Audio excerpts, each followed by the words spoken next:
அஜித் அவர்களுடைய ரீசென்ட் பேட்டிகள் நீங்க பலவர உங்களுடைய பேட்டிகள்ல சொல்றது உண்டு. அஜித் அவர்கள் வெளிய ரசிகர்கள சந்திக்கணும். இல்ல மக்கள்கிட்ட கொஞ்சம் இன்டராக்ஷன் இருக்கணும்னு. எவ்வளோ உயரத்தில கழுகு பறந்தாலும் இறக்கி தரைக்கு தானே வரணும். இறையெடுக்க தரைக்கு தானே வரணும். அதுதான் அஜித்தை பொறுத்தளவுக்கு நடந்துகிட்ருக்கு. அவர் சினிமாவை ரொம்ப தள்ளி நின்று பார்க்குறாரு. இது எனக்காக ஒரு தயாரிப்பாளர் கடன் வாங்கி வர்றாரு, என்னை வச்சு ரிஸ்க் எடுக்கிறாரு அப்படிங்கிறது அவர் மனதில் எப்பவுமே இருந்ததில்லை. அந்த படம் குறித்து ஒரு வார்த்தை அவர் எங்கேயுமே பேசினது கிடையாது. அதை இழிவாக கருதுகிறார் அவர்.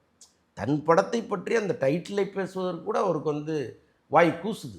ஆனால் இந்த சினிமாவிலிருந்து எடுத்துகிட்டு போன பணத்தை போட்டு ஒரு ஸ்போர்ட்ஸ் ஈடுபடுறாருல, அதை வார்த்தைக்கு வார்த்தை சொல்கிறார். வரிக்கு வரி அதை வியந்து பேசுகிறார்.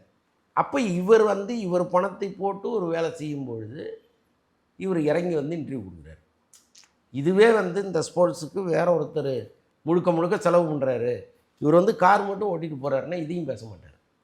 இதுதான் யதார்த்தம். இப்போ இதெல்லாம் நம்ம சொல்லும் பொழுது நம்ம மீது எல்லாருக்கும் கோபம் வரும். அந்த கோபத்தெல்லாம் எடுத்து ஓரமாக வச்சுட்டு ஒரு நிமிஷம் உட்காந்து இவன் என்னமோ சொல்கிறானே இல்லை நியாயம் இருக்கான்னு பார்க்க சொல்லுங்கள்.